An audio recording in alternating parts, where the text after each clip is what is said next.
Пане Андрію, можемо починати?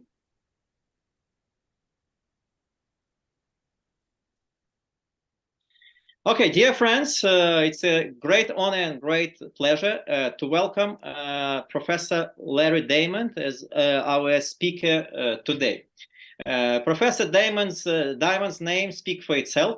He's a renowned student of democracy, and he's had a variety of experiences, teaching, research, and practical policy-relevant experiences. And I'm really proud and happy to welcome Professor Dаймонд on behalf of KPI community, on behalf of our School of Sociology and Law and KPI Sociology Department. And I would like to give a floor for greetings to our Dean, Dr. Olena Akimova. Thank you, Pablo. Good evening and good morning, Professor Dаймонд. Good evening, dear friends, our colleagues and our students. Today I'm really thrilled to welcome you to the grounds of Sociology and Law School of Kyiv Polytechnic Institute, and traditionally our faculty covers a very wide range of specialties from law to sociology and psychology, and naturally we are willing to develop our scientific school and our pedagogical school at the hub for development, modern young leaders and agents of changes. And naturally, within our faculty, a distinguished academic tradition has developed, has emerged, that focuses on the study of democratic governance, on the best practices of good governance. And from year to year, we host a series of scientific conferences where experts from very diverse fields of expertise gather together and discuss the challenges facing modern democracies, the challenges, methodological challenges of evaluating the effectiveness of democratic systems, and also we are trying to explore also the prospects of Ukraine's European integration. And today, on behalf of our Sociology and Law School, I'm really delighted to announce another, I believe, very significant step in this ongoing discussion. And I'm really delighted to welcome you to the lecture of our esteemed guest, Professor Larry Dаймонд from Stanford University. I invite you, all those who are interested, to join us, to be inspired by Professor's insights. And also, we are willing to gain a fresh perspective on the issues that concern all of us as representatives of young, growing democracy. So welcome, and let us embrace the insights that Professor Dаймонд has to offer. Thank you very much. Thank you. And now I would like to give floor to Professor Will Bakirov. Professor Bakirov has been a president of Karazin Kharkiv National University, and he is a founding president and incumbent president of Ukrainian Sociological Association. Thank you very much. We are very happy to have such great speakers tonight in Ukraine. A lot of Ukrainian colleagues, sociologists, politologists, political scientists are worried about the future of democracy in the modern world. And Professor Larry Dаймонд maybe is one of the very few persons in the world who is able to say something interesting about this topic, and we are waiting for his lecture. And I'm sure very much that this meeting will be very useful, will be very fruitful. And thank you very much, Professor Dаймонд, for being here, being with us. Thank you, Professor Bakirov. Professor Goroshko, the floor is yours.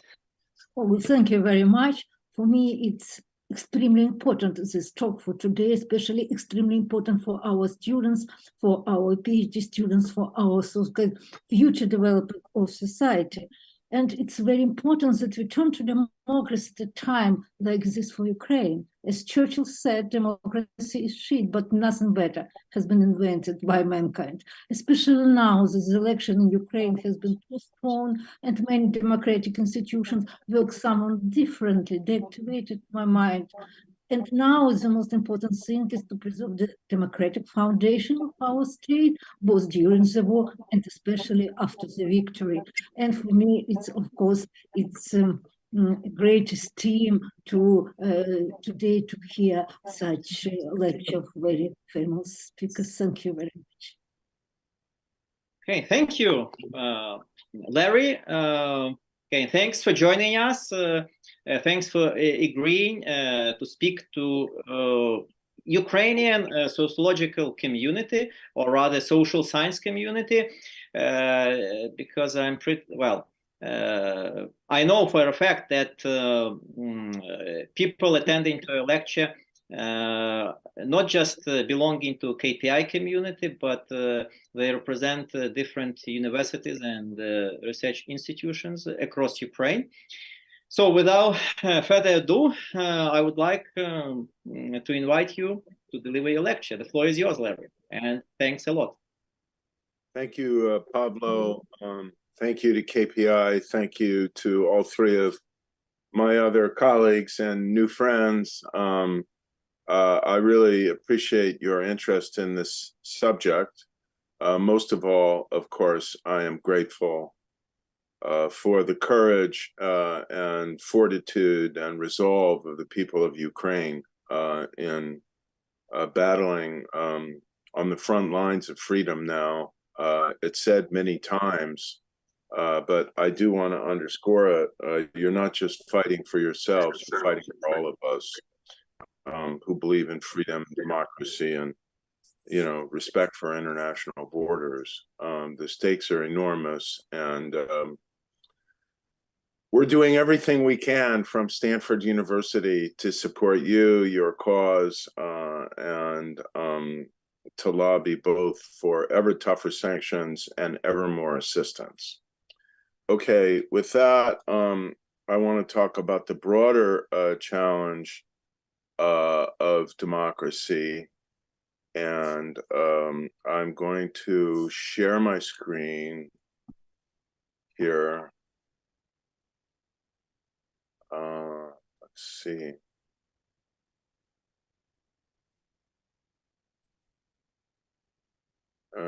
When you put these things together, you borrow from several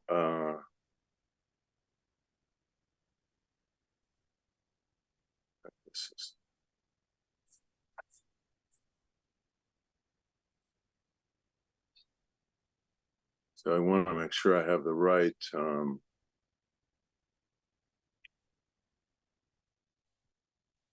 slideshow. It says May, but I actually have updated it last night. So I want to talk both about the global democratic recession that has been sweeping over and degrading the world since around 2007. And then offer some thoughts on how to reverse it. Of course, I will repeat that the single most important thing that can be done to reverse it is to completely, totally defeat and repel Russia's invasion of Ukraine. I'll come to this later, but the global power dimension has been increasingly important in defining and driving the democratic recession, and that power balance itself has to be reversed. Well, let's start with the overall trends. Some of these I can show with data and will. Others, well, I think they're qualitative trends that we all recognize and are familiar with. Levels of freedom and democracy have been declining in the world. initially, after around 2006, these declines were modest. Many people questioned whether they were really happening, whether we were really in a democratic recession. I think very few people doubt these trends today. Second, and underlying this and a partial cause of this has been a deteriorating rule of law. The decline in the rule of law and in respect for the judiciary and in control of corruption has been one of the leading indicators of democratic dissent. Third, there has been a wave of illiberal populism sweeping across both established democracies, some of long-standing, and newer ones as well in Latin America and in post-communist space and so on. I'm going to define what I mean by illiberal populism, but it is increasingly the form that democratic decay is taking. Fourth, we have a phenomenon which I'm sure you're studying in close detail of increasing political polarization and intolerance. This has a number of drivers, but a major one, I think, is social media, which has become a very big problem and challenge for democracy. And then the power dimension, which Huntington stressed the balance of global power as a very important variable in his famous book on democratization in the late 20th century, The Third Wave. And we know this has been shifting, at least until recently, in a very unfavorable direction, with Russia and China both becoming more muscular, more brazen, more aggressive, more contemptuous of international norms, in projecting both hard power and sharp power. And if you doubt that China as well is using anything but, non-military means, if you doubt that China is also projecting sharp power with aggressive and imperialistic and sovereignty violating intent, you should read the article yesterday in the New York Times about China's bullying of its neighbors in the South China Sea and its quest basically to swallow up their territorial waters for fishing and minerals, and make clear that they're just little countries in the way of China's grand ambitions, which is, of course, exactly the attitude Russia has toward its near abroad. And then sixth has been the decay of democratic quality in the US and Europe. We're trying to reverse these trends and fight back, but some of them are very tenacious. I think it's important to begin by making by distinguishing between four types of regimes. The type of regime we should want to achieve, want to keep, want to deepen is a liberal democracy. Liberal, not necessarily in any sense having to do with neoliberal economics, or let's say the more far-reaching dimensions of open, free, and minimally regulated markets. We can debate economic policy later or some other time, but liberal democracy implies liberty and a high degree of freedom and limited state power in terms of the way it bears upon the rights of individuals. So wide protection for civil liberties, and those do include property rights, wide protection for civil society to mobilize and articulate its interests, a very strong independent judiciary and other institutions of horizontal accountability, these are the extra dimensions beyond multi-party elections that are free and fair with independent administration of them and enough space in political society to compete and contest. Those dimensions comprise electoral democracy. And an electoral democracy is whatever its shortcomings in terms of liberty, individual rights, the rule of law. It's a political system in which there's a reasonably level playing field between political parties. Elections are neutrally administered and fairly, and people can choose and replace their leaders in free and fair elections. It's very important to have a rigorous conceptual and implemented distinction in measurement and analysis of regimes between electoral democracy and competitive authoritarian regimes, because they often look alike. They both have multi-party systems. They both have regular and even fairly vigorous competition for elections at defined intervals. They both have opposition members of parliament and opposition in civil society. But what separates a competitive authoritarian regime from an electoral democracy is that when you look underneath the surface, there is not anything close to a level playing field in a competitive authoritarian regime. And the ruling party and the ruler essentially dominate the media. They've often forced independent media to sell out to their political cronies who will give them only favorable coverage. They use the instruments of what should be a neutral Weberian bureaucratic state as weapons to punish the political opposition. They use the tax authorities, they use the prosecuting authorities, they use the law. You may remember the line from the former Brazilian dictator, often quoted in these matters, for my friends, everything, for my enemies, the law. And that is a kind of indicator of competitive authoritarian regimes.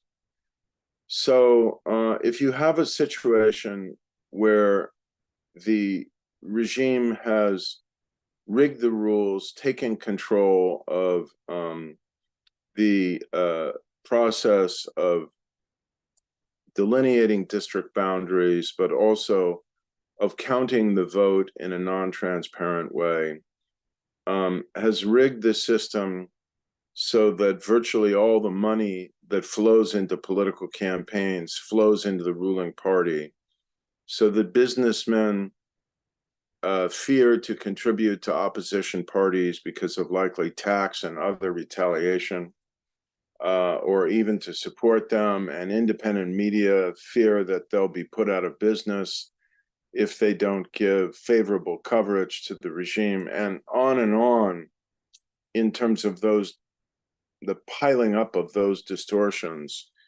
You know, the fact that everything kind of proceeds without incident on an election day doesn't make it a democracy.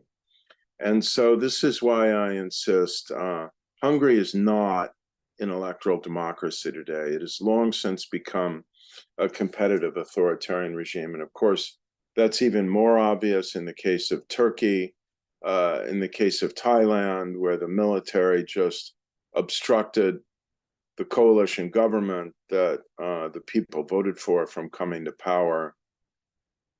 And then you have closed authoritarian regimes where there's much less space and much more repression.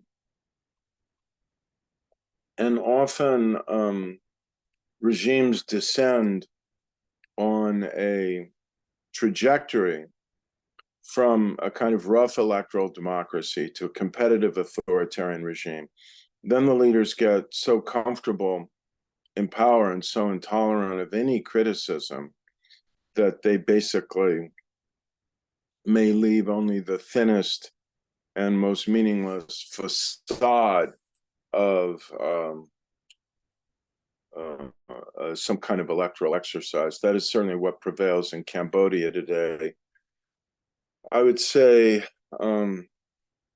probably in Venezuela as well, although there is potential space for electoral contestation. And it's obviously the trajectory that Russia navigated under Vladimir Putin. Okay, so what we have since around 2006 is a general downward slide. The liberal democracies of the world have been becoming less liberal. And Brazil took a slightly better turn last year when Jair Bolsonaro tried to get a second term, tried to stage the kind of electoral coup that Donald Trump tried to stage, had less success in doing so even than Trump did. And then Lula da Silva became president again after, I must say, a relatively narrow election victory. I think the deterioration has been more advanced from a high-quality liberal democracy in the US and Poland. And in each country, we don't really know what we're looking at in the future or how effective the courts will continue to be in checking authoritarian excesses. The electoral democracies, many of them have been at risk, you know, kind of moving back and forth. Some exist in a gray zone now where it's kind of hard to evaluate countries like the Philippines and Sri Lanka. Peru has had something like, 6 presidents in the last 7 years. It's in a state of political chaos. In El Salvador, you have a real political thug, Nayib Bukele, who's took control of the political system and won enormous support, 80 to 90% popular support, by using authoritarian means to crack down on the violent gangs and drug traffickers. So now you have, at least for the time being, lower crime in El Salvador, but an authoritarian state of lawlessness and fear in terms of constraining the ruler and the government. And then you have all these countries, Hungary, Turkey, Thailand, Bangladesh, Kenya, Zambia, Nicaragua, Honduras, that have suffered breakdowns of democracy. Zambia has returned to democracy. Thailand was trying, but now the military has obstructed it. Kenya is in kind of one of those gray zones, but I don't think qualifies as an electoral democracy. Anyway, we've lost a lot of electoral democracies. This is not anywhere near an exhaustive list. Then you have the downward slide of competitive authoritarian regimes that have been becoming less competitive or not competitive. I've mentioned one. And the authoritarian regimes that have become more authoritarian, particularly Russia and China, by cracking down ever more mercilessly on dissent and pluralism.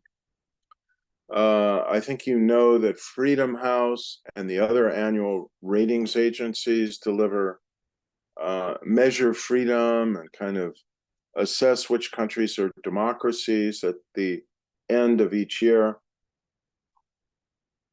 On December 31st of last year, this is my assessment of what the picture looked like. I've made a few revisions in the Freedom House classification of regimes, but it basically reflects their classification.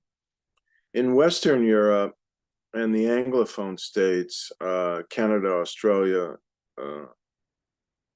New Zealand, and the US, they're all liberal democracies. The blue bar is electoral democracy, and the orange bar is the percentage of states that also meet a test of liberal democracy. But, you know, the US is creeping downward. I hope we can hold the line here. Then you have the Pacific Island states where there's been some erosion of liberal democracy. But at the moment, probably crudely, you can say they're all democracies. Central and Eastern Europe, where I think there are a few states like Serbia and Hungary that no longer qualify as democracies, and only about 60% meet the test of liberal democracy. And then you can see Latin America and the Caribbean, the countries above 1 million population, East, Southeast, Asia and South Asia, Sub-Saharan Africa, the former Soviet Union, and the Middle East and North Africa. The way I identify electoral democracy is I simply ask, can the people choose and replace their leaders in free and fair elections? The way I identify liberal democracy is using the Freedom House summary scales of 1 to 7 for political rights and 1 to 7 for civil liberties, with 1 being the most liberal or free score and 7 being the most authoritarian. And I count as liberal democracies here on this slide all the countries that get a 1 or a 2, one of the 2 best scores on political rights, and a 1 or a 2 on civil liberties. This is a little bit stricter standard than the Freedom House category of free, where you can get a 2, a 1 or a 2 on one scale, and you can get up to 3 on the other scale, usually civil liberties, and still count as free. I think that's a little too lenient. All right, now, if we look at the trends in terms of the percentage of states in the world, all countries, that meet a test of democracy, electoral democracy, the blue line, and then qualifies liberal democracies, the orange line, you can see the obvious things, that there was a gradual increase of democracy between 1974 and 1990. That is the beginning of the third wave. The huge jump in democracy with the fall of the Berlin Wall and then the collapse of the Soviet Union, rising to about 56% of all states in 1992. And then the continued increase to about 61, 62% of all states around 2006. And that is when the democratic recession began. And you can see a gradual decline. In this slide, not much decline in the percentage of states that are liberal democracies. Now, this doesn't look that alarming, but this is all countries, and it includes the roughly 45 countries that have populations under 1 million that are frankly not very consequential in world affairs for the most part, and are much more likely to be democracies. If you look at the countries with populations over 1 million, you see, first of all, that as a group, they're more likely to be, less likely to be democracies, a little bit more or less likely to be liberal democracies. But you also see a more visible downward trend where around 2005, 2006, the percentage of these states that were democracies peaked at around 57%. And it's been declining since then. And if you throw in India to the group of countries that no longer counts as a democracy, and Indonesia, which Freedom House doesn't count Indonesia as a democracy, they still count India. And then the reverse is true for the Varieties of Democracies project. It's not easy to do these ratings, but anyway, you see the decline, and then the decline in liberal democracy, smaller because a lot of the countries that are declining were never liberal democracies. And then if you ask what percent of the world's population is living in a democracy, you can see again it's declined in 2006 from 55% to in 2021 47%. However, if you now come to the conclusion that you have to move India into the camp of competitive authoritarian regimes, which is a debate specialists on India are having now, and there isn't consensus. But as I look at the system, it's, it's a pretty close call. And I think a strong case can be made that it's not fair and not possible to call India a true electoral democracy any longer. Maybe we'll have more insight after the election next year. But, when you take the leader of the opposition in parliament and prosecute him and kick him out of parliament on trumped up charges and make it, arrest journalist after journalist, unleash the tax authorities on civil society actors, India is really starting to look a lot like Hungary, and maybe even more fearful in terms of civil society. Not even maybe, definitely. So this is not a pretty picture in terms of the way people are living around the world.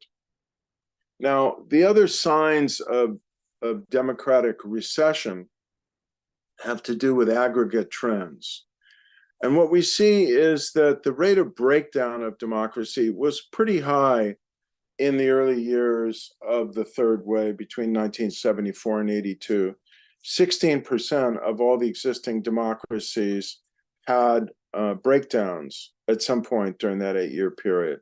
Then look by decade after that, and the failure rate declined to 8% in each of the next 2 decades as democracy was really surging and the norms constraining would-be autocrats were at their peak.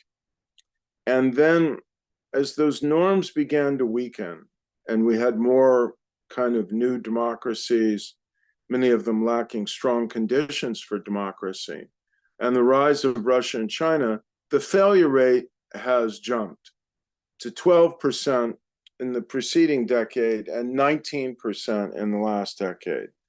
That is to say that 1 in 5 of every democracy that existed in the previous decade that ended on December 31st failed. Now, many of these countries failed more than once. A lot of them oscillate back and forth. So if you count every democracy that existed over the last nearly 50 years and ask what the failure rate is, it's 40%, which is still pretty high. What about democratic transitions? Well, you can see this has basically been moving in the opposite direction.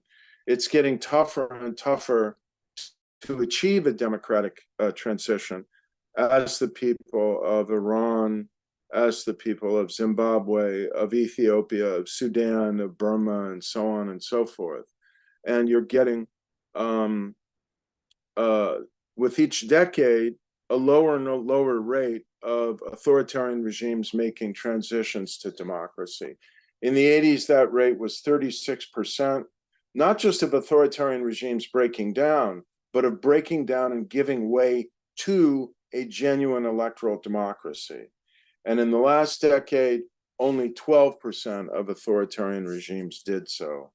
And most of the high-profile ones of attempted kind of large-scale inspiring movements for democracy, they're just not getting there. As a result, we're now underwater. And whereas we had some euphoric periods of increase in democracies in the world, that basically stopped by the middle of the first decade of this century. And in the last decade that we've concluded, we declined by 10%. Then there's this famous slide from Freedom House that tracks each year the ratio of countries gaining in freedom to the number declining in freedom. And you can see once we had the fall of the wall and the demise of the Soviet Union in 1991, this began to be very favorable. And in most years, most post-Cold War years, between 1991 and 2005, this ratio of gainers to losers was very positive. In almost all years, it was over 1, it was favorable, sometimes by a little bit, but very often by 2.5 times in 1 year, 3 times as many countries gaining in freedom, political rights, civil liberties, or both, as the countries that decline. And that just stops in 2006. And then in 2007, it reverses. And for every year between 2007 and 2021, you've got about 16 consecutive years in which only about 50 to 70% as many countries gain in freedom as the number that declined. It was 40% in 2020, 30% in 2021, and it got up nearly to parity in 2022. And then Freedom House said at the end of the last year in their annual report, well, maybe we're coming out of this long, dark tunnel of democratic recession because we're almost back to parity in this number. This is just one statistic. None of the other developments, the crushing of democratic aspirations and parliamentary election outcomes in Thailand, the growing clampdown on civil liberties and opposition in India, the chaos in the Andean region of Latin America, the continued electoral strength of right-wing populists, one of whom may become the next president of Argentina. None of the other developments really is pointing in the direction that the democratic recession may be ending. I still think we're in a very, very challenging period. And you can see here, these are the trends in terms of annual freedom scores, concluding, it doesn't show here, with the year 2022. And the percentage of overall average decline on these scales globally is not catastrophic, but what's striking is how steady it's been. These are the trends on the other scale you know about, VDEM, the Varieties of Democracy project based in Sweden. You can see here the former Soviet Union, where things were improving up to about 2018, maybe in part because of Ukraine. And now, the trends in the region are going down again. Georgia's not looking good. Moldova's got its problems. Belarus, of course, again, a movement for democracy was crushed. And you can see most regions are declining. These are the countries, it's not an exhaustive list, but some of the prominent countries that have had the biggest aggregate declines in their freedom scores, their 100-point freedom scores for Freedom House. And you can see, unfortunately, that the US and Brazil are prominent on this list. Russia, which was, of course, not a democracy in 2013, but it's kept becoming ever more authoritarian. India, Poland, Hungary, Venezuela, and Turkey. So that's basically been happening at the hands of illiberal, political, authoritarian entrepreneurs, many of them, pushing a populist style and agenda. I won't go through all these names here, but they all fit as illiberal populists. This is Bukele here, who I was telling you about, who had the ingenious inspiration to put his country on blockchain digital currencies, and then they collapsed in value, but somehow he's still popular. Breakdown of democracy in Tunisia at the hands of this constitutional law professor. And Bolsonaro, fortunately. Here's Narendra Modi of India. The mentality is kind of summarized by this statement that Erdogan made after local elections in Turkey. And if you want to know what the antithesis of liberal democracy is, and I would even say sustainable democracy, you know, it's embedded in these words. A leader of a political party who's also the leader of the country, saying we, after the election victory in the local elections, we, not the people of Turkey, but we, the Justice and Development Party, his party, are the owners of this country. The people will not bow, and Turkey is invincible. Those who, he alleges, revealed state secrets who managed to do so could flee. More can flee from now on, will walk into their dens. They will pay for this. This was after a coup, an alleged coup attempt against Erdogan, which he blames the opposition for inspiring, but without much evidence. Dirty relations and unnamed alliances have lost today. They've been hit with a full Ottoman slap by the nation. I mean, just ponder the language and you kind of see how these autocrats mobilize fear, arrogance, and domination. So what are the elements of illiberal populism? I think this would all be familiar to the people listening here. But populism is, by its definition, anti-elitist. It has contempt for the ruling elites and sees them as a kind of corrupt cabal that are betraying the real people of the country. They have hostility to pluralism because they don't really recognize that an alternative to them and their view is legitimate. They think they have the only answer. They're very arrogant. As you can see down here, they have hegemonic tendencies. They claim to be the only legitimate representative of the true people. So if there are other alternatives and perspectives in party politics and civil society, they must be anti-people, anti the country, and therefore illegitimate. They're also anti-institutionalist. They want to sweep aside the institutions of the country and remake them to be much more, well, plebiscitary. You go to the polls, you elect a leader, the leader governs and is not checked by courts or much by constitutions or other oversight and regulatory agencies or parliamentary investigative committees. The leader is empowered to rule in the name of the people. And yes, he or she is elected every 4 or 5 years, but beyond that, and in a system that increasingly doesn't have free and fair elections, beyond that, the leader embodies the will of the people and should not be questioned. Well, you can see how such a system would go hand in hand with intolerance and xenophobia, intolerance of religious, ethnic, and gender, you know, pluralism and diversity,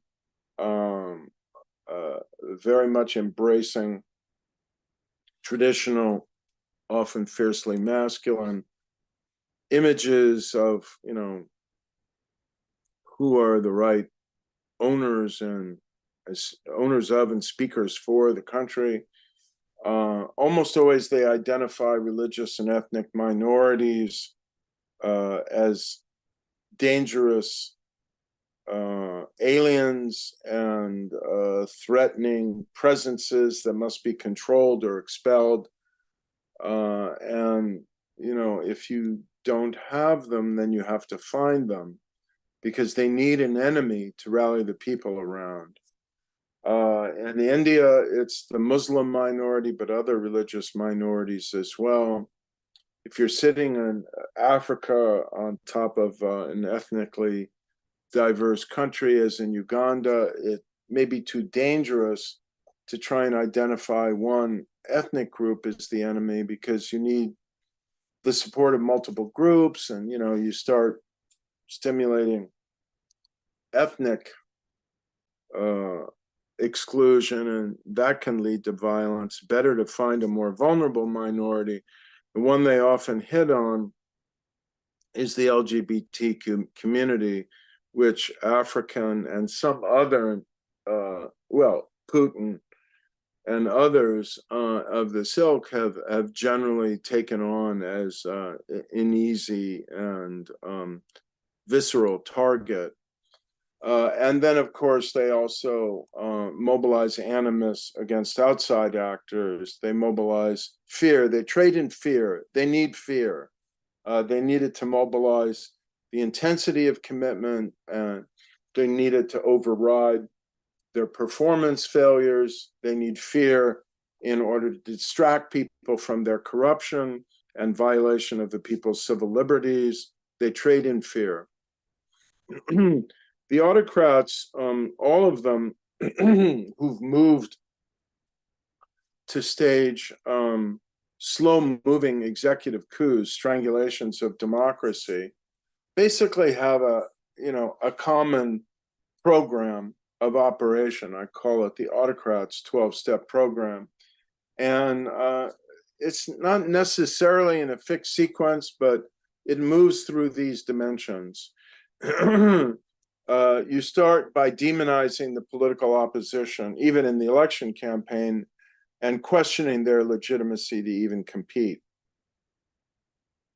When you get to power, you move very quickly to undermine the independence of the courts and the media, and to try and reduce them to slavish loyalty. Orban was able to do so pretty quickly because he had a special majority in the parliament and could amend the constitution. This is the big thing that Law and Justice hasn't been able to fully accomplish in Poland, because they haven't been able to change the constitution and the means of constituting the courts and nominating the judges. But it can go very far along, because you can use power, state power, and again, control over prosecution, control over the tax authorities and other regulatory agencies to intimidate and threaten people with resources. You gain control of public broadcasting.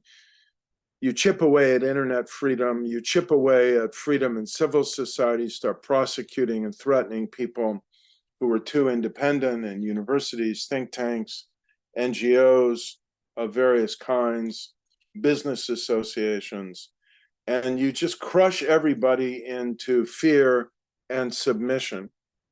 As a result, there emerges a class of loyal crony capitalists who benefit from this system, but not in a way that's really likely to sustain vigorous economic growth. And you gradually extend this control to the deep state, what you call the deep state, what Trump called the deep state, the formal bureaucracy of the state and the security apparatus. And you try and purge them and replace them with loyalists. This is definitely part of Trump's agenda if he comes back to power. And all of this represents political de-development, a political backward movement, a dismantling of political institutionalization and of state building, which is exactly their goal. They don't want a formal, neutral, professional, independent Weberian state. They want a state that is slavishly loyal to the ruler and the ruling party. The last steps are you rig the electoral rules, so it's nearly impossible for the opposition to win, particularly in parliamentary terms, and you gain control over electoral administration. And of course, you remember Stalin's phrase, it doesn't matter who casts the votes, what matters is who counts the votes. And then you just repeat this process over and over. And this is how people like Erdogan and Orban have constructed and consolidated incrementally, to different degrees in different ways, and many others as well, electoral authoritarian states, and often ones that are so subtle that many people make the mistake of still calling Hungary a democracy. Then third, I'll briefly discuss why we've had a democratic recession and why it began around 2006.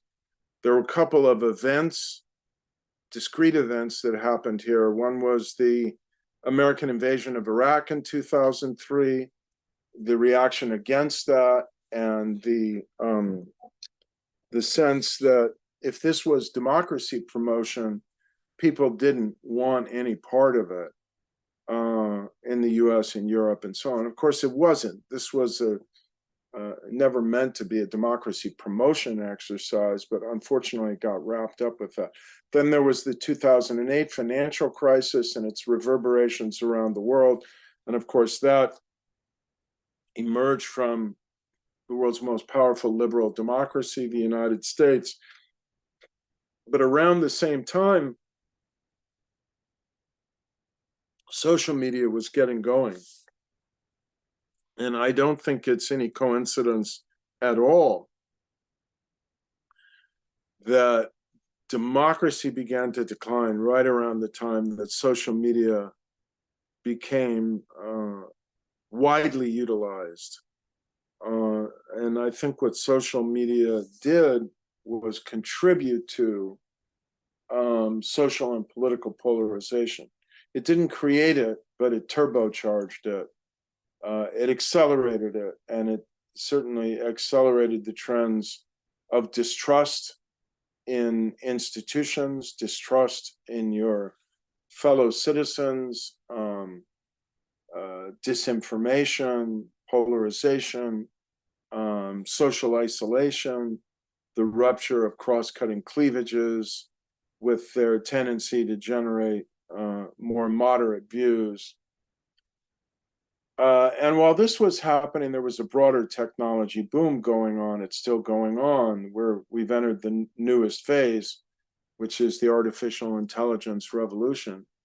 And this led to a growing concentration of wealth and income among the relatively small number of people who had financial, technological, or knowledge resources to draw upon or exploit, and who were able to either develop these technologies, buy into the stocks that represented the companies that were marching to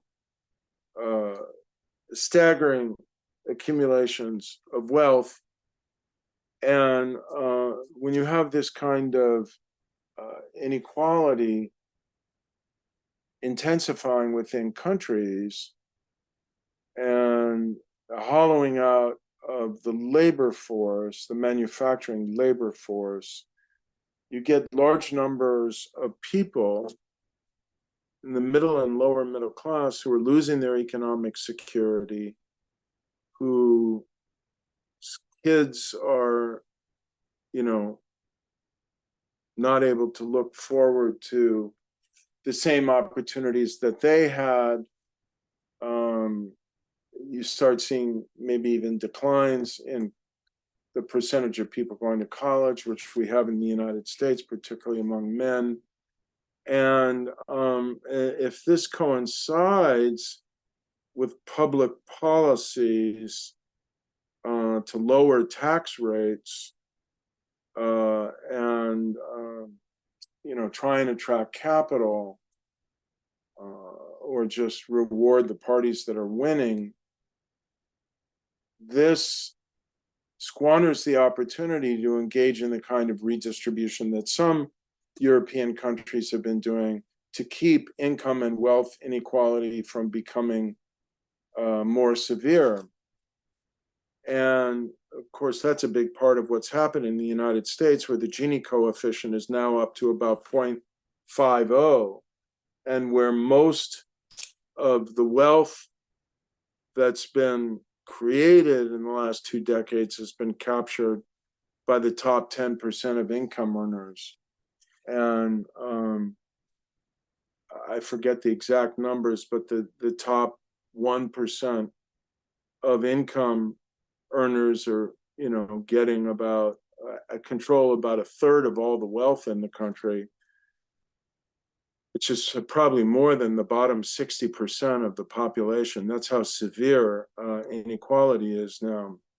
And then there's been the global power shift I've talked about, with the relative decline of the US and the EU and the resurgence of Russia, until at least Vladimir Putin's calamitous decision of February 2022, and the rise of China as a major world power, which I've spoken about, and so on.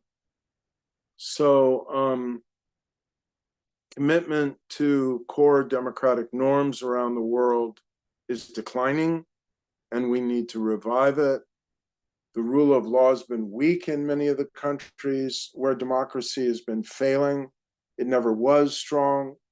So authoritarian leaders were able to take advantage of these situations. More generally, political institutions were weak, parties, parliaments. When you have institutional weakness, it's kind of an accident waiting to happen. It's like a poorly constructed house, and then an earthquake hits and the house shatters. The earthquake in this case is either an economic shock or just authoritarian ambition, realizing it's like a criminal walking up to a front door, and he realizes the front door is unlocked. And well, if the front door is unlocked, nobody's home, you walk in and you take over. Then the problems of polarization and increasing tribalism that social media are generating. Poor economic performance has had a very significant role to play here.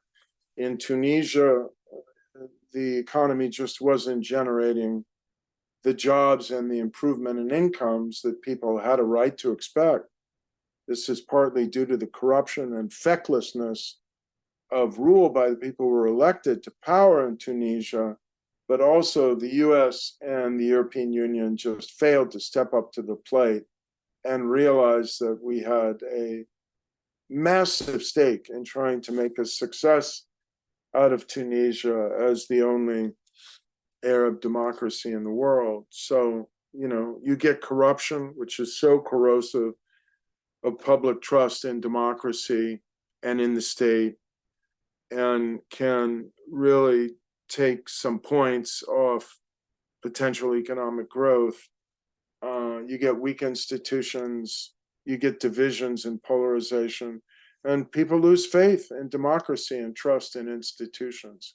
And then we've had a number of international causes, not just more aggressive Russia and China, but a lot of these other factors of globalization, movement of people, the weakening of the US on the international stage and in the norms and values that we're trying to promote.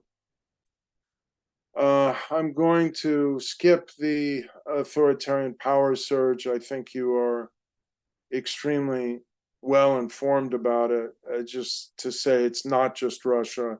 China's really bearing down, and part of the challenge is to settle on effective multilateral strategies to counter what China's trying to do all over the world, to penetrate and undermine and corrupt democracies around the world.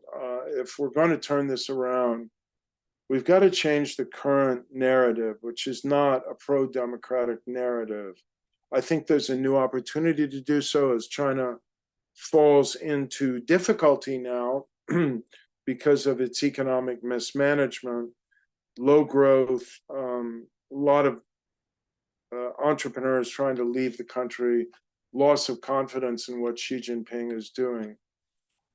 I'm going to conclude with a few guidelines for reversing this trend. One is that where authoritarian populism begins to take hold, opponents need to transcend and not reinforce the tribal impulses, and that requires building a big tent, which is what they often fail to do. A big tent that unites the opposition and even welcomes in previous supporters of the authoritarian populist ruling party that have defected because they see how corrupt it is. I would like to believe that the counter-campaign against authoritarian populism wins and can win by simply appealing to the defense of democracy, but it's generally not what happens. And these counter-campaigns need to lead with bread and butter issues that address people's practical needs and concerns. Unfortunately, the reason why Donald Trump has a very good chance of winning next year, while the race is, at least a coin toss now, is that we've had very high inflation, and before that, a recession. A lot of people are hurting, struggling to find good jobs, and bread and butter issues really matter. It's important to expose the corruption of the populist leader in government, but that typically is not even close to enough to prevail. I think such campaigns should identify reforms that can improve democracy and make that an element of the campaign. But if you don't unite the opposition and craft a campaign that speaks to the gut issues people care about, you're not going to win. That's the story of Hungary and Turkey. And so winners embrace a kind of civic nationalism and don't just appeal to people to support democracy as good in itself, but appeal to people to defend democracy as something that's part of being patriotic, something that makes the country great. If you want to win at this game, you've got to unite the opposition, divide the regime, make whatever use you can of the established political institutions, activate early on the courts and other institutions of accountability to try and constrain what these aspiring dictators can do, and mobilize international support and attention. We also need to revive liberal democracies. This is something a lot of us are working on in the United States, both to revive civic education, to defend democratic norms and institutions, and to get young people to care about democracy again and understand its importance. We have to challenge early on every defection from democratic norms. I have a lot of technical work to do, and we're doing a lot of it, actually. We've made some progress here to strengthen electoral security and integrity. I can go on and on about the electoral reforms I'd like to see in the US that I think could reduce polarization. I believe there's a big role to play in terms of reforming social media. As you know, we haven't gone nearly as far in regulating it as the EU has, for better or for worse. A big agenda of transparency reforms to combat the corrupt, kleptocratic flows of wealth across boundaries, much of it coming out of your part of the world and into American real estate and non-transparent companies and so on. We need immigration reform and deeper reforms to regulate capitalism. I can talk about that.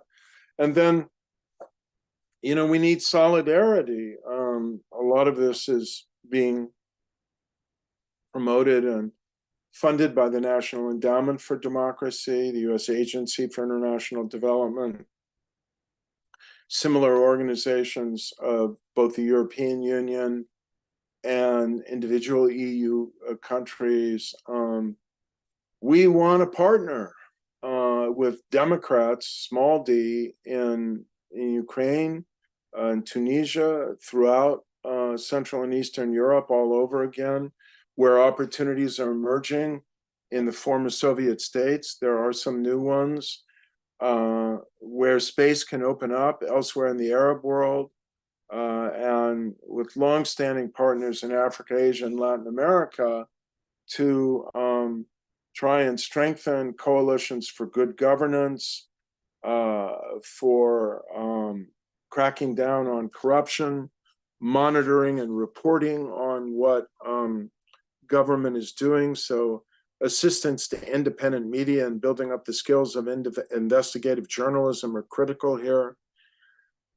But assistance is not enough. And this is where I think we're falling down in part. We aren't doing enough with diplomacy and the leverage we have, including potential sanctions or denial of some of the closer relationships some of these incipient autocrats want to defend civic space and make it clear that we're not going to just stand by and applaud as people like Narendra Modi strangle civil society.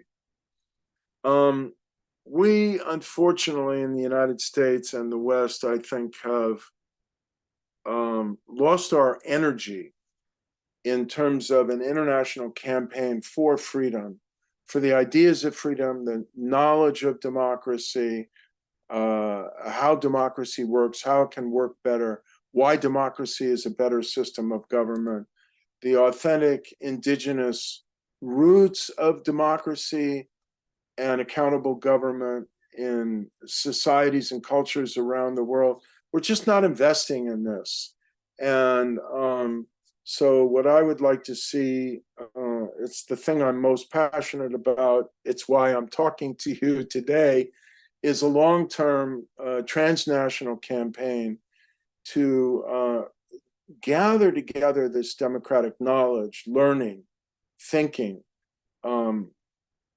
ethical reflection, and crystallize it, distill it, translate it, and distribute it both through conventional means of education and unconventional means like online courses, ebooks, a lot of knowledge we could distribute on flash drives in different languages and so on.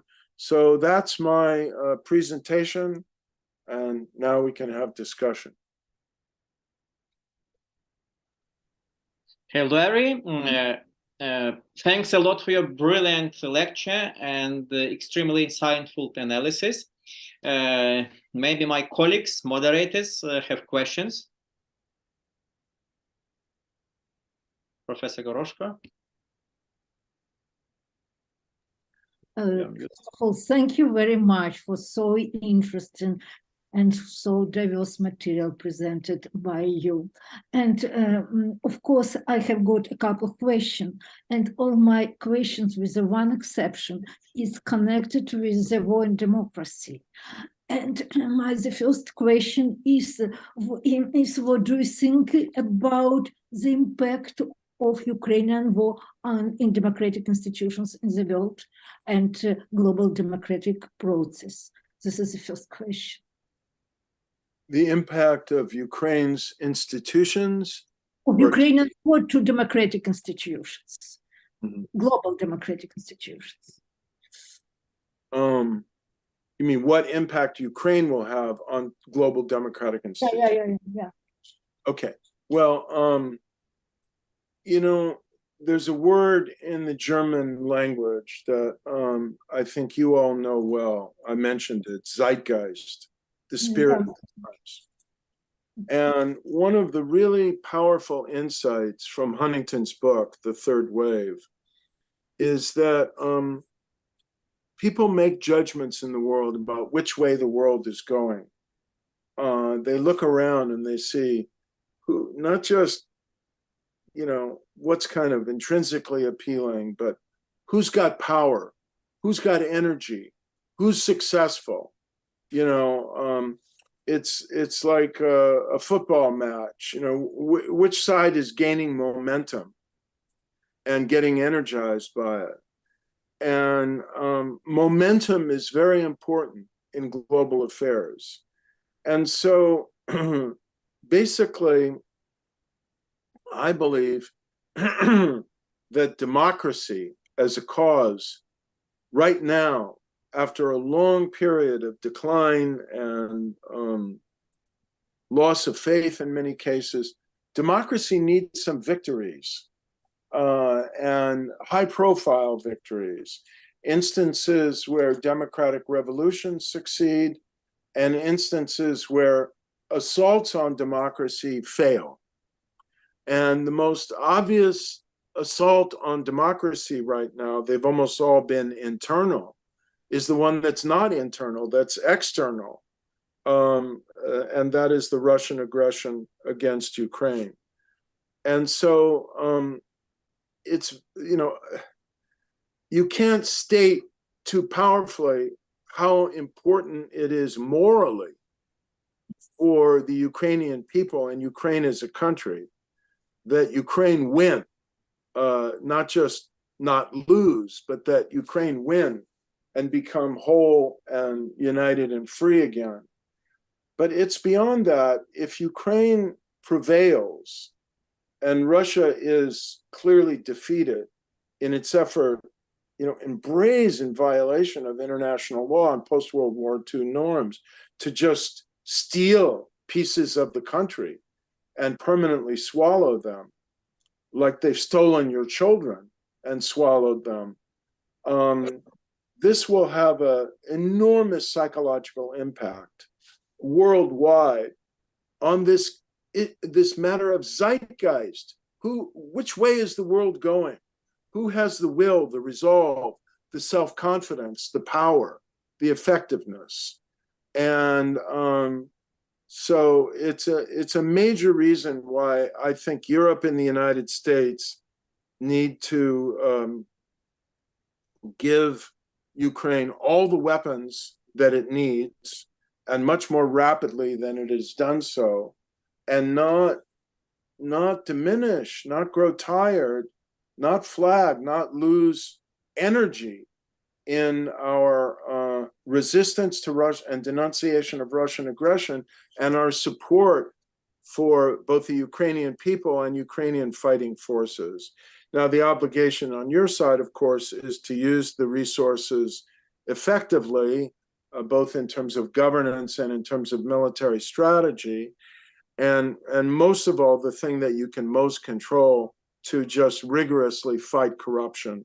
Because if corruption really seeps into this process, of course, you can never completely eliminate it. It's ongoing struggle. But if corruption really seeps in, it will undermine the effectiveness of the war effort, but also disillusion the publics in Europe and the United States that are being asked to provide this support.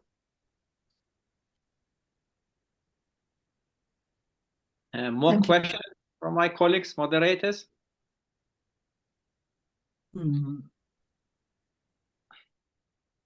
Professor Bakirov?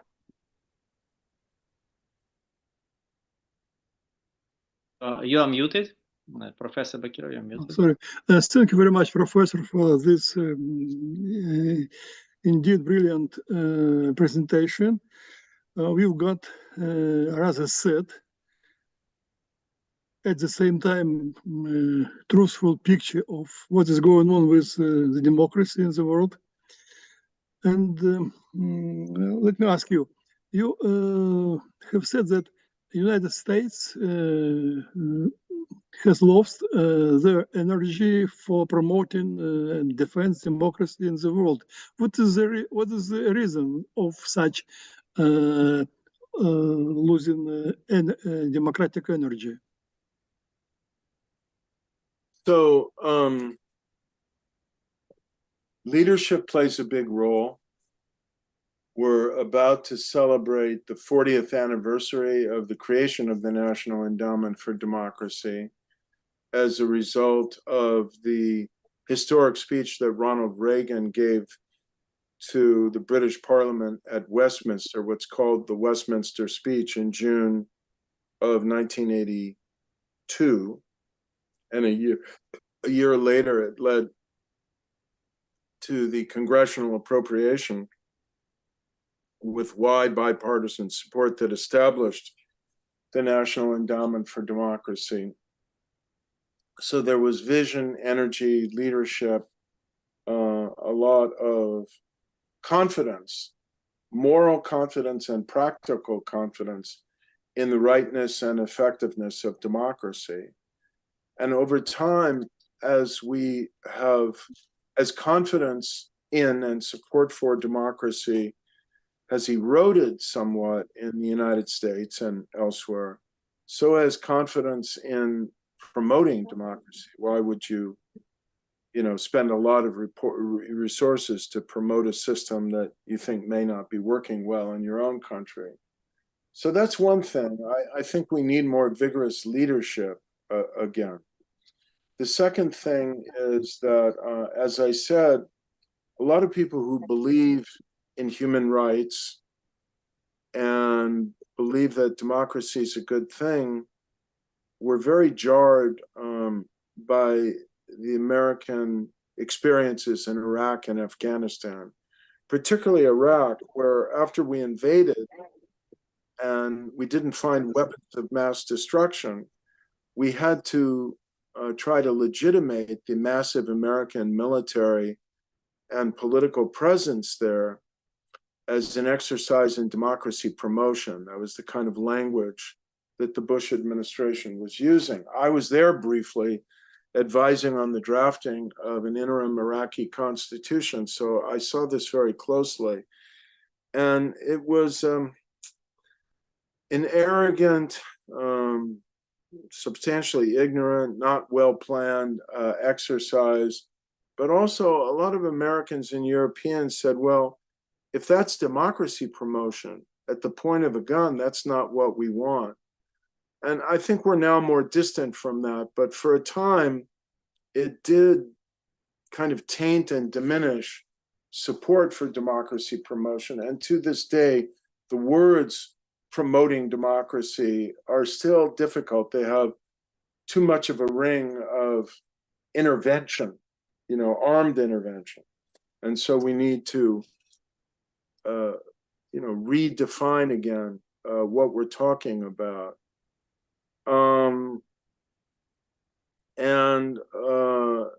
Then, unfortunately, some of this has become a partisan issue because in a lot of these countries, as partisan political support grows for a liberal populism, the liberal populists in the advanced industrial democracies don't want democracy promotion coming down on their peers like Viktor Orban and Lech Kaczynski, the Law and Justice Party in Poland, and so on and so forth.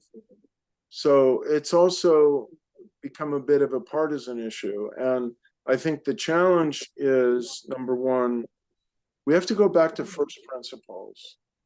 And this requires renewed civic education in our high schools and colleges to give a new birth, a new animation, a new depth of feeling, a new understanding of the importance of freedom and democracy, how vital these have been to the kind of, open and dynamic societies that we are, and how important it is to their aspirations for privacy, for freedom, for dignity, and so on.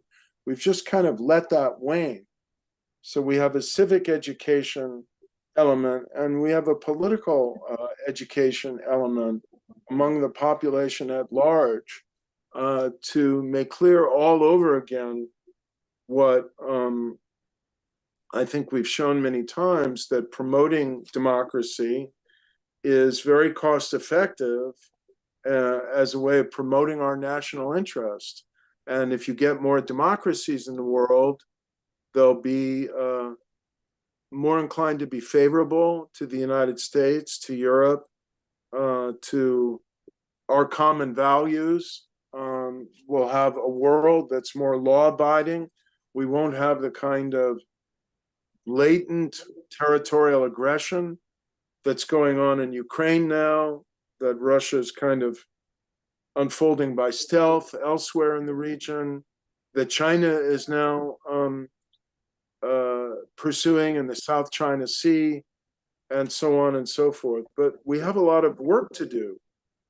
Education work, advocacy work, promotion of ideas. We've become somewhat apathetic about it, and our political divisions are making it worse. Thank you. Any more Thank you so questions much. from moderators? Yeah, thank you. Firstly, I would like to thank you for all those insights and very motivating slides you just presented. And I've got another question rather connected with autocracy. You just said that the future victory of Ukraine will be the huge factor of, to empower the public trust and the resilience and the power of democratic governance, democratic institutions. And I would like to ask another question. How do you consider the impact of so-called future victory of Ukraine, the impact of its victory on the society of our eastern neighbor, for instance, Russian Federation? Will it push the society, all those who are strongly connected with the state power or just population at all, towards more autocracy? And will it be a new challenge for democracies in the world? Thank you. Mean, will Ukraine's efforts push Russia toward more autocracy? Well, the victory of Ukraine, a huge factor of empowering the autocracy. Yeah. Thank you.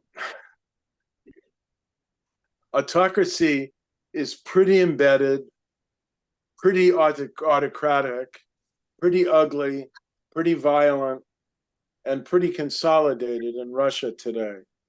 So I think the last thing we should worry about is that somehow the defeat of Russia, which will also be the defeat of Putin, and I think the end of Putin's rule, by the way, will make Russia even more autocratic.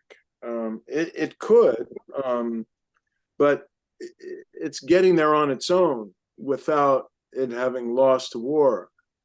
And ask yourself, what would be more likely to contribute to a bad outcome in Russia? A Russia that is emboldened by a victory in Ukraine, or something that they can claim to be a victory? I don't know how they claim it at this point, but you know, if they could walk away and say, Ukraine has ceded Crimea and the Donbass and this and that, they're now ours permanently, and we'll get the rest someday, that's going to play into Putin's hands. And the scenario for Russia, it seems to me, is dark if Putin can claim victory. If it's clear to the Russian people that it's a stalemate that's been acknowledged, I don't know, that's more, maybe more ambiguous.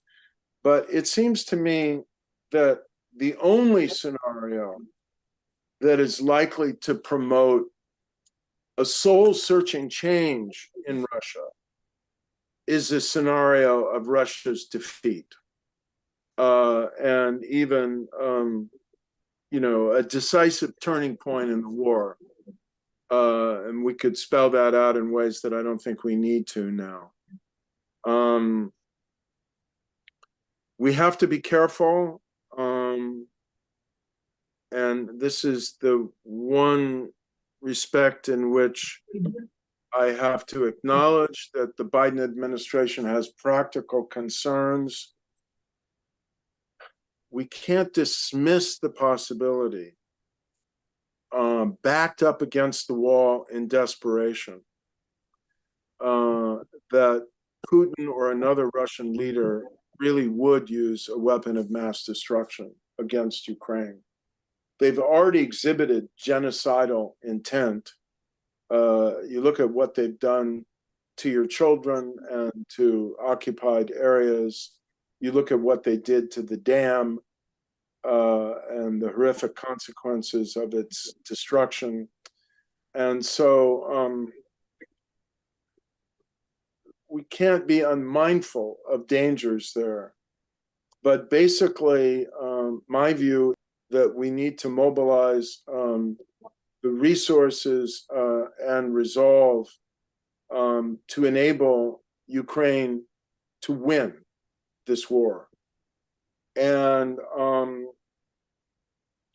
that it is more likely that something dramatic turning Russia in a better direction will happen from Russia's defeat, more likely of that scenario than that a Russian victory or a stalemate would produce a better outcome in Russia. Okay, thank you, Larry.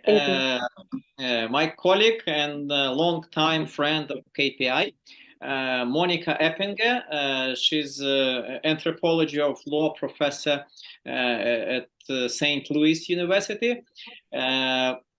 She sent me several questions for you, which I forwarded to your email.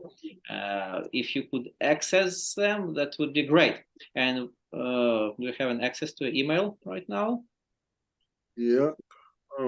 Fantastic. And while we are reading them, I have a brief question. You said that American attempts at democracy promotion, democracy building at gunpoint in Iraq kind of backfired, and American or Western public in general are quite discontent with this. But what about cases of post-World War II Germany and Japan? Democracy in these countries was promoted, instilled, built under occupation regime. And I've read some accounts of creation of Japanese constitution, a constitution of Japan, a post-war constitution. And some accounts claim that it was produced, written by American military lawyers, not even constitutional lawyers, but American military lawyers. Therefore, it's kind of simplistic.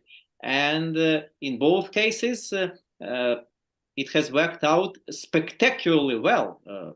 So why such a stark difference between Iraq and Germany and Japan? Well, I think that's not too difficult to explain. Japan attacked us in World War II. And World War II was an existential struggle against two totalitarian regimes, or networks of regimes, axes, that enjoyed overwhelming American participation and support, and were deemed correctly, in my view, as both a moral and existential imperative for the United States. World War II was not a war of choice, and it was not a limited war. It was a total war. And so, because we had to fight a total war against enemies that attacked us and the most basic, liberal values, including the right to life, horrible genocide in Europe by the Nazis. This was this had broad societal support, and then Germany and Japan were totally defeated, and we had the legitimacy, working with the societies, to help give birth to new political orders, and yes, to occupy the countries in each case for several years, because they were completely defeated aggressive powers. None of these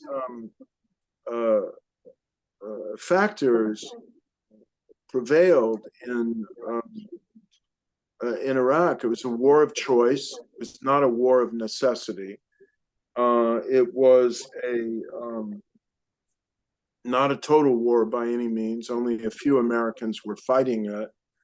And we didn't have the knowledge of the country that we had cultivated over several years with respect to Germany and Japan. We didn't have the level of preparation that we did in those cases. And we didn't have surrender, which we did by both Germany and Japan. And so in contrast to Germany, in contrast to Japan, we faced an insurgency from the beginning of the dead-enders who in the Ba'athist regime who'd been overthrown.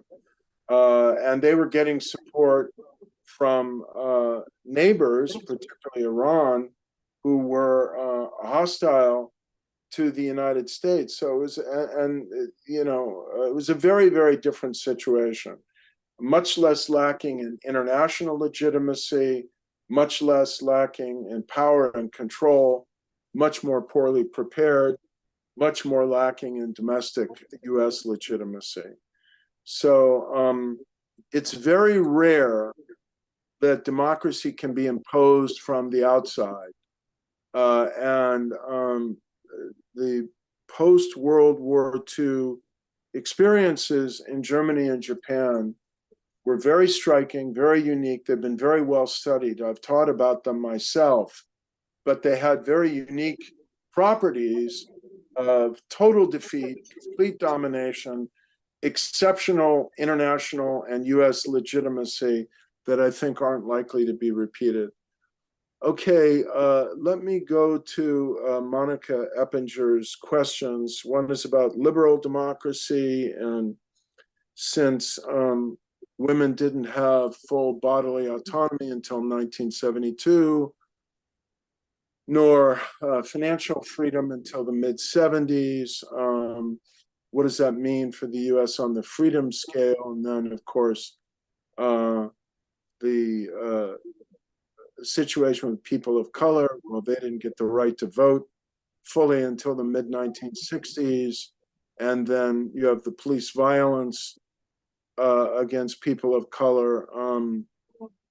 I would say for all of these, they can affect the extent of the quality of civil liberties, and you can fruitfully debate the civil liberties ratings that have been granted historically to the United States by Freedom House, Varieties of Democracy, and others. But they don't challenge the following facts that, number one, since the Voting Rights Act and its serious enforcement, which unfortunately is diminishing, since the Voting Rights Act of 1965, the US has been a true and inclusive electoral democracy. It's never perfect, but I think it crossed the line. I don't identify the US as an electoral democracy until 1965, because the disenfranchisement of such a large proportion of our population can't be consistent with electoral democracy. Then she asked, can the present trends not be presented as a trading of freedom of one group of men, but control over women's bodies and economic freedom to control by another group of men in the wealthy US or the military? Well, it's not just men that are part of this erosion. There's a lot of women who are advocating for laws that are illiberal. And you just look what Marjorie Taylor Greene is doing in the United States Congress. But in any case, the point is you always have to take into account the civil liberties and access to power of all minorities. ethnic, religious, gender, sexual minorities, and so on. And to the extent that their rights are abridged, that that has to be counted as a reduction in the quality of liberal democracy. Then secondly, Monica asks about liberal and electoral democracy. She says her research on Ukraine questions the role of property ownership is only positive. Well, of course, you know, it depends on the distribution of private property and the disposition to which it's put. I'm simply saying, if you eliminate private property, then you have a very serious practical, and then one could philosophically pose intrinsic problem for the existence of liberal democracy. And the whole point about capitalism is that you need capitalism to generate the wealth for society to advance. But if you don't regulate it, and if you don't tax judiciously income and wealth so that it can be invested for public goods to create new opportunity, then that's a problem. And did the way property rights, you know, emerge in the collapsed USSR generate conditions for oligarchy? I mean, of course, it's obvious.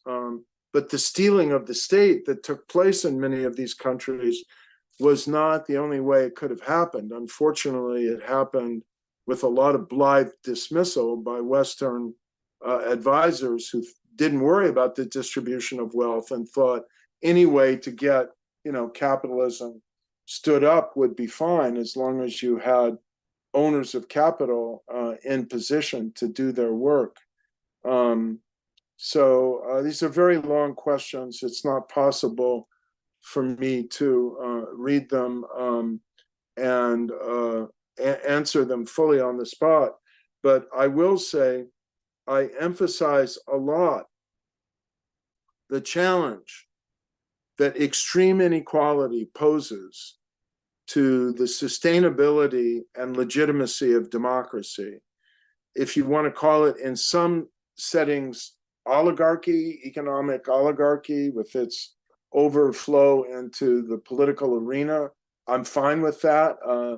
That you know, we call historically in the United States, we never called the founder of my university Leland Stanford or Andrew Carnegie, who gave his wealth that founded other great institutions, and the railroad barons and so many others. We never called them oligarchs. We called them, you know, monopoly capitalists.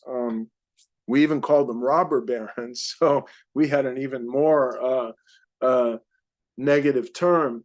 But the point is, our business oligarchs in our era of monopoly capitalism in the late 19th and early 20th century were not dissimilar to your oligarchs in terms of the intertwining of money and politics, and in terms of corrupt payments and, you know, the power that business monopolies derived. And the story of political development is a story of state development and of the use of the ballot box and the legitimacy and the numbers that comes from that to develop policies and institutions that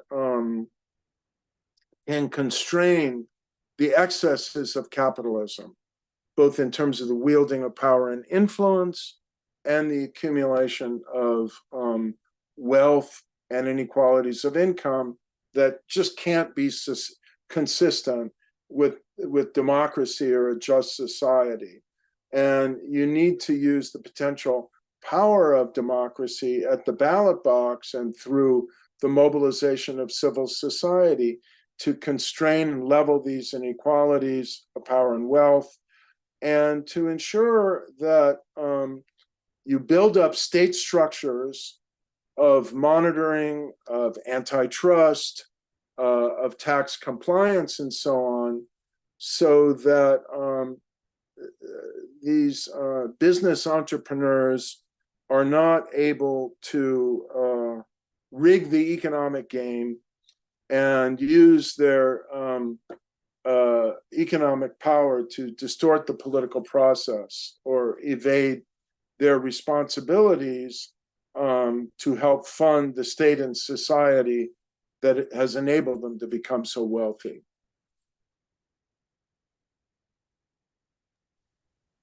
Okay, thank you. Larry, we've got questions from YouTube chat from one of the attendees. And in fact, two questions. They're in Ukrainian, so I'll translate them.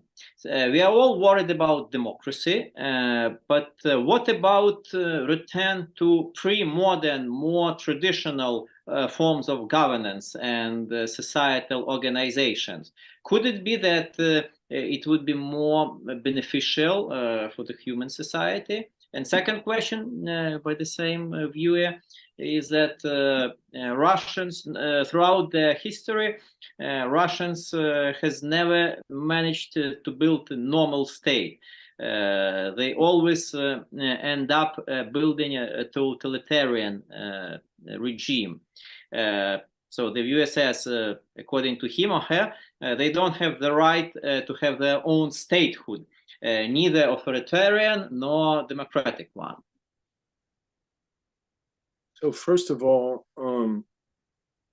in response to the second question, this is a little bit sensitive.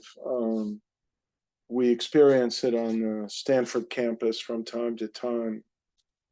One of the strongest appeals I could make to all of you in this conversation now who are Ukrainian is not, and I understand how difficult this is, emotionally difficult, psychologically and analytically difficult, not to let your resentment and justifiable anger, horror, and outrage and moral condemnation of what Vladimir Putin and the ruling Russian elite have done to Ukraine, with, let's be honest, substantial support from the Russian population, not to let that mutate into wholesale, indiscriminate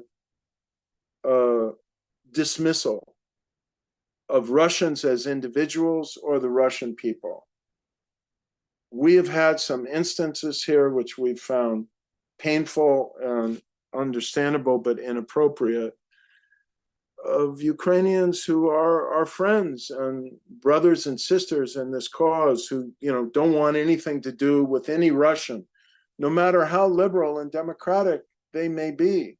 This is, I think, morally wrong and violates the liberal norm to treat each individual as someone who exercises responsibility and has a right to their own views and identities.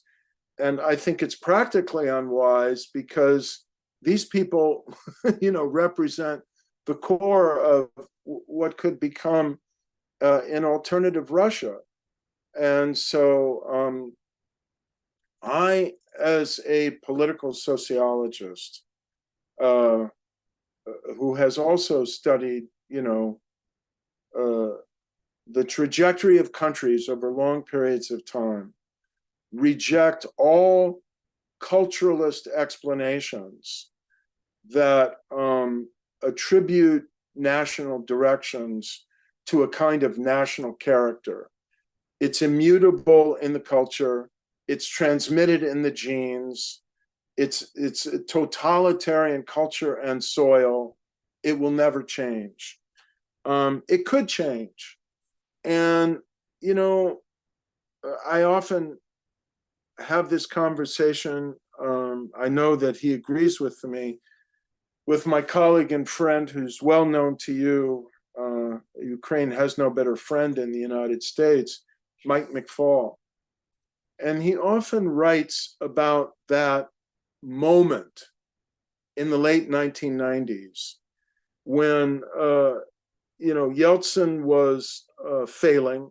And of course, he was deeply corrupt. And he had to begin to establish a successor. And Boris Nemtsov was a deputy prime minister, and he was kind of riding high. I forget what the issue was that led him out of to leave the government. I think it was an economic crisis. And, Nemtsov was responsible for the economy. Yeltsin needed a fall guy. Nemtsov was dismissed. Just run the alternative history in your mind. The economy is doing well, not poorly. Nemtsov continues to build a relationship with Yeltsin. Okay, Nemtsov would have, I'm guessing, I don't know, given Yeltsin the same deal that Putin did, we're not going to go after you and your family. And what if Nemtsov then becomes prime minister, and when Yeltsin has to resign, president of the country? I mean, it's not, a lot of stuff is contingent on very, tiny things that might happen or unpredictable historical events. It's not impossible to do a historical alternative history where things go somewhat better in the Yeltsin years, and Nemtsov becomes president as a head of a modernizing elite, and takes Russia in a different direction. Now, would the FSB have allowed it? How would he have been able to manage those power structures? How many compromises would he have had to make? I mean, we don't know. I'll give you another example. Medvedev, who's now, of course, a pathetic, xenophobic creature of Putin's and defender of Putin's aggression. But Medvedev, in what was it, the 2008 to 12 period, something like that, becomes president. Putin temporarily takes the prime ministership. What if Putin has a heart attack and dies? And Medvedev, who was inching toward more liberal things, okay? It wasn't great, it wasn't big, but it was a little bit better than it had been under Putin.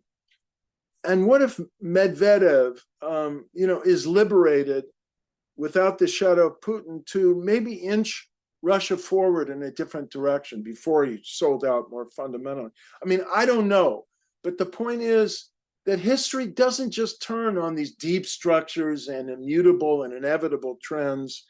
People and events and contingencies also play a role. So, most of what I have said to you today, you might not know the details, but, you're political sociologists, you follow these trends, you see what's happening in the world. I've given you a few more graphs and details and maybe elaborated the analytic framework. The most important thing I can say to people in Ukraine who are thinking about these issues is don't write off Russia. And you don't have to accept anything less than total victory, but don't write off the people in Russia who want the same things for their country that you want for yours, and who don't have an aggressive, dismissive, xenophobic attitude toward Ukraine, and would be perfectly happy to live in peace with a democratic neighboring Ukraine. Larry, allow me to disagree, and strongly disagree. I used to reject all these essentialist, culturalist explanations of political behavior and state behavior up until February 22. And Russia attack against Ukraine, Russia invasion of Ukraine in February 22 wasn't the beginning of the war, it was continuation of the war. The war had started in 2014, and Russian citizens have repeatedly elected and granted their overwhelming support to Putin since then. Speaking of Russian so-called liberals, and I know Michael is quite fond of Navalny and his family. He has the right to do so, and I have the right to strongly disagree with him and even condemn his position. And I'll explain you why. You've said that it's within practical interest of Ukraine to support Russian liberal politicians because this is the cell of future alternative Russia. But how influential are they? I wonder if these individuals, if these minuscule political parties behind them, I wonder if they qualify as legit political and civil society. What role do they have to play? It's it's not something we can pin our hopes on. The only kind of hope Ukraine has for future, its armed forces and support of our allies for Ukrainian defense effort, first and foremost, and economic survival.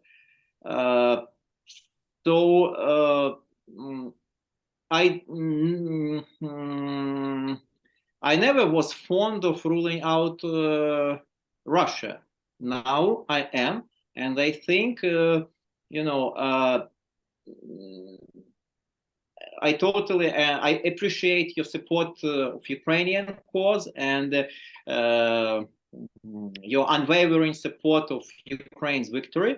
But I could not care less about Russia's future, and I myself don't rule out the possibility of Russia's collapse and disintegration, because there are lots of these apocalyptic scenarios. What's going to happen if Russia breaks up? Who's going to be in charge of nuclear weapons? But right now we have one of the biggest, if not the biggest, stockpile of nuclear weapons, single-handedly controlled by a lunatic, by a maniac. So I don't think things can get worse in comparison what they are now. So again, it's not Ukraine who has started this war. It was Russia. Well, it was Putin, of course, first and foremost, but it's conducted in this cruel and genocidal manner. And again, I really appreciate your use of the notion of genocide as applied to Russian invasion of Ukraine, especially Russia's policies in temporary occupied areas of Ukraine. But the whole might of Russian state has been mobilized against Ukraine. And again, yes, I do agree that it's repressive authoritarian society, but it was not so repressive and authoritarian. So I think it's kind of this acquiescent and sheepish and meekish attitude of Russian population, I would not dare call them the public, that has led to this collapse of even elements of democracy in Russia, and that has led to rise and consolidation of Putin regime. Well, I know we have to close, so I'll just share this final thought. We stand with you, unconditionally in support of your cause, and those of us who do will be unrelenting in campaigning for the maximum level of both military and economic support for Ukraine, until it achieves the full victory that it needs and deserves, and, you know, kind of diplomatic and international economic support in terms of sanctions on Russia and the campaign, which I think in legal theory as well as political momentum is gaining some support now to use the seized Russian assets to reconstruct Ukraine. There's interesting legal arguments about this that are being mobilized. On the nature of Russia and the future of Russia, I think a lot of people like myself understand where you're coming from and accept it. It's not going to, you know, your attitude on this is not going to affect the depth and durability of our partnership with you. But, you know, friends can disagree. For you, it's existential. For us, it's easy to have theories, and we recognize that too. I will just say finally, I think, you know, we don't fully know what the level of support for Putin is in Russia, because when a pollster, even a pretty good one in technical terms, calls somebody up on the telephone and asks them in this kind of context, you know, do you favor Putin, or, you know, you support Putin, or you support the war? There are just too many people who are going to lie to the pollsters if they don't. Now, it's likely that it's a pretty substantial majority who support the war because it's been the propaganda that's been fed to them. But anyway, this is one area in which we'll probably continue to have a friendly disagreement while we try to find whatever crevices or cracks in public opinion that we can, and to support the people in Russia, or many of them now working, who are Russians working in exile in Estonia and so on, who are trying to resist this war in their own right and break the information monopoly and work for a better and more democratic and peaceful society in Russia. I know a lot of people in Ukraine now think it's a fool's errand, but anyway, we want to do that too. Thank you so much for having me. Thank you. Thank you. We have some more questions, but I think we are running out of time. Larry, if you don't mind, I'll email you that question, and if you have time to answer it, then I will forward it to the viewer who's posed it, because it's our master's student. Larry, thanks a lot for your, first of all, support of Ukraine, for your insight, for your ideas, for your willingness to speak to Ukrainian sociological community, to KPI community. We're extremely grateful to you for this. We really appreciate your unwavering support and your commitment to Ukraine. And of course, my thanks go to my colleagues, moderators, for co-organizing, for co-hosting this event. Thank you, everybody. It's been a privilege to be working with you today. Me too. Thank you. Slava Ukraine. Thank Thank you so much. Thank you very much for this